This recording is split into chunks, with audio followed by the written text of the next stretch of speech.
Bonjour et bienvenue sur la chaîne de l'Oracle de l'Énéagramme. Aujourd'hui, nous allons voir quelle est la principale qualité, et aussi le principal défaut de la personne à laquelle vous pensez. Alors, bon, on va être un peu plus large que juste se dire des qualités. Tout ça, c'est des notions. Les défauts, c'est toujours dans le regard des gens. Mais disons, on va demander deux aspects principaux de la personnalité de la personne à qui vous pensez, qui sont plutôt dans le positif et plutôt dans le moins positif, on va dire. Alors, on va faire 3 tirages, ou disons des aspects qui nécessitent peut-être plus d'attention ou de travail sur soi, pour qu'ils soient moins mal vécus. Mais on va les appeler qualités et défauts pour ce tirage, ça sera plus simple. Alors, quelle est la principale qualité de la personne à laquelle vous pensez là maintenant? Ça, c'est le tirage numéro 1. Et quel est le principal défaut de cette personne? On va faire comme ça. Voilà. Deuxième tirage, quelle est la principale qualité de cette personne? Et quel est le principal défaut de cette personne? Et troisième tirage, quelle est la principale qualité de cette personne et le principal défaut de cette personne. Et on va attribuer une plume à chaque tirage, comme ça vous pourrez choisir. Premier tirage, plume orange. Deuxième tirage, plume blanche. Et troisième tirage, plume noire. Alors, je vous laisse réfléchir à la personne à laquelle vous pensez. Et choisir, si vous prenez le tirage 1, plume orange, le tirage 2, plume blanche, et le tirage 3, plume noire, pour obtenir les réponses, quelles sont ses principales qualités et défauts de cette personne. Alors, on va commencer avec la plume orange. Quelle est la principale qualité de la personne à laquelle vous pensez?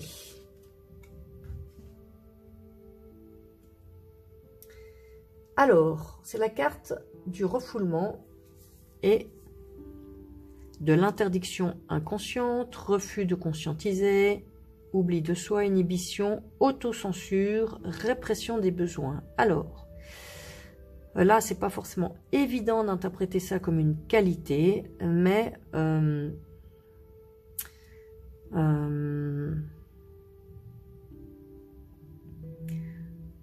peut-être que si, peut-être, voilà, il faut savoir toujours voir les aspects. C'est peut-être le fait que cette personne arrive à refouler certaines choses douloureuses ou difficiles, ça l'aide dans la vie.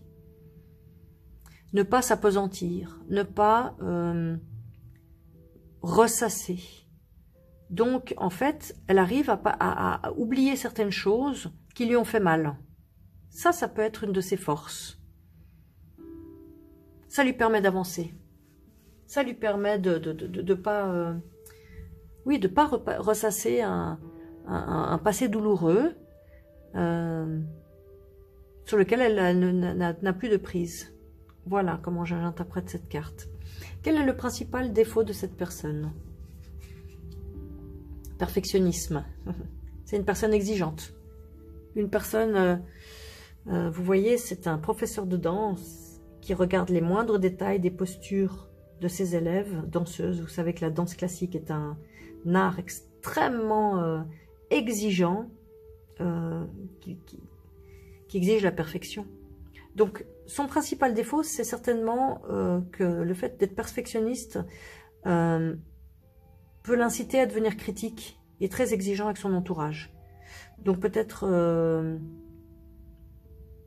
ça va prendre de la distance par rapport à cette exigence de perfection.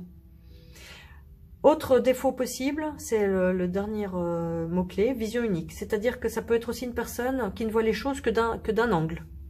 Voilà, et qui manque un peu d'ouverture d'esprit par rapport au fait de voir les choses, par rapport un peu du côté droit, un peu du côté gauche, avec des yeux, des lunettes différentes. Non, il a une façon de voir et c'est comme ça.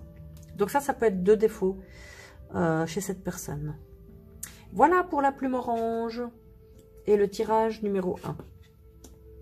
On va voir maintenant la principale qualité de cette personne à laquelle vous pensez, pour les personnes qui ont choisi la plume blanche. Quelle est sa principale qualité? Alors, c'est la carte de l'isolement, préservation, solitude, retrait, cocon, solitaire, protection. Alors, sa principale qualité, sûrement, cette personne, c'est une personne qui supporte très bien la solitude, qui aime être, qui est bien avec elle-même. Parce que l'isolement et la solitude, la capacité à s'isoler rend une personne indépendante des relations, et les personnes qui sont capables de s'isoler de façon sereine, on va dire, sont des personnes qui ont une certaine paix intérieure avec elles-mêmes, qui ont appris à s'aimer. Voilà, donc ça c'est une qualité de cette personne, elle est capable d'être seule et d'être bien seule et de faire des activités, voilà. Une autre qualité qui peut ressortir de cette carte, c'est la protection. C'est quelqu'un qui est capable de savoir se protéger de l'extérieur, se protéger des agressions, se préserver des personnes intrusives. Voilà, c'est quelqu'un qui sait mettre des limites, qui sait revenir à soi, se ressourcer. Voilà sa principale qualité. Son principal défaut à cette personne, une tendance à la frustration ou à mal gérer les frustrations. Ça peut être aussi une personne qui, justement, à cause d'une mauvaise gestion de ses frustrations et de ses limitations, a donné des leçons aux autres, à penser que, à être critique, impatiente avec les autres, à rentrer dans du ressentiment, mais qui va peut-être pas forcément exprimer, justement, s'il a un peu cette capacité à se préserver en revenant chez soi, dans son cocon, mais peut-être qu'il manque aussi de dialogue, de partage de ce qu'il ressent. Cette personne a tendance à accumuler, et à pas forcément dire. Et après, ça sort de façon détournée. Ouais, là, regarde, nanana, ce que t'as fait, ce que t'as dit, nanana. Le dialogue n'est pas direct et franc par rapport à ce que cette personne ressent. Voilà pour le tirage numéro 2 et la plume blanche concernant la personne à laquelle vous pensez. On passe maintenant à la plume noire et au tirage numéro 3. Quelle est la principale qualité de cette personne ?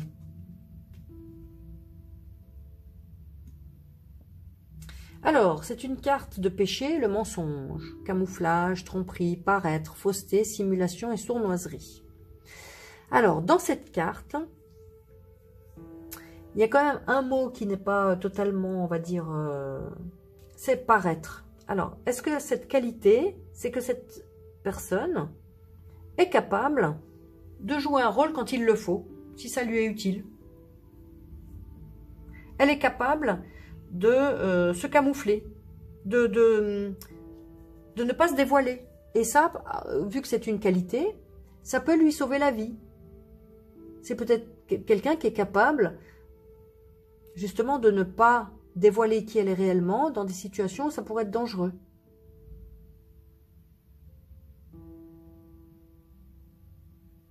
Voilà ce que je pense par rapport à cette première carte. Le principal défaut de cette personne, c'est la projection. Donc, attribution extérieure, reproche extérieur, victimisation, déplacement, extériorisation. Alors, c'est une personne, c'est jamais de sa faute. C'est les autres. C'est pas de ma faute. S'il m'est arrivé ça, c'est sa faute à lui. Donc, aussi, quand on met le reproche sur quelqu'un d'autre, eh ben, on se victimise. Et c'est aussi une personne qui attribue aux autres certaines caractéristiques qui ne sont pas projetées. Ça veut dire, je sais pas, par exemple, une caricature, je te vois noire alors que tu es blanche. Ben, c'est une projection, c'est une vision personnelle sur une réalité extérieure, mais qui n'est pas perçue en tant que réalité, elle est perçue par son propre filtre. Donc c'est une personne qui a tendance à, voilà, à déplacer ses problèmes à l'extérieur d'elle-même. Voilà ce qu'on peut dire sur ce troisième tirage de la plume noire. Je vous remercie d'avoir suivi ce tirage aujourd'hui. Si vous êtes intéressé à acquérir donc l'oracle de l'énéagramme, vous pouvez le faire dans la boutique https lenéagramme.com, l-enéagramme.com. Et je vous remercie d'avoir suivi ce tirage. Si vous avez apprécié, si vous appréciez la chaîne de l'Oracle de l'Énéagramme, ça me ferait énormément plaisir que vous vous abonniez, que vous likez, commentez, partagez et fassiez découvrir la chaîne à d'autres personnes dont vous pensez qu'elles pourraient être intéressées à suivre les tirages. Et je vous souhaite à très bientôt.